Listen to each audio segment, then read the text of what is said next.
السلام علیکم ورحمۃ اللہ تعالی وبرکاتہ۔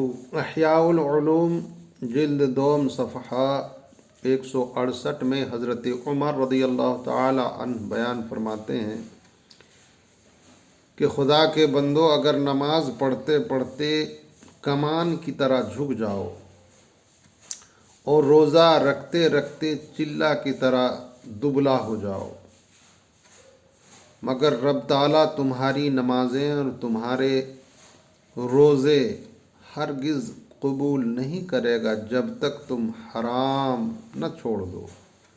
میرے دوستوں اور بزرگوں، واقعی ہمیں اپنی زندگی کو کھنگالنے کی ضرورت ہے، اپنی زندگی کا محاسبہ کرنی ہے۔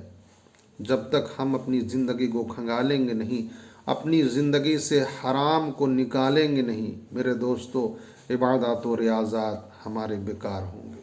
لہٰذا خدا را عبادات و ریاضات سے پہلے ہمیں اپنی زندگی کا محاسبہ کرنی چاہیے، اور اپنی زندگی کا محاسبہ کر کے جہاں جہاں بھی حرام کی آمیزش ہے، ملاوٹ ہے، اس سے پاک کرنی ہوگی۔ مولا تعالی ہمیں سمجھ کی توفیق عطا فرمائے۔ السلام علیکم ورحمۃ اللہ۔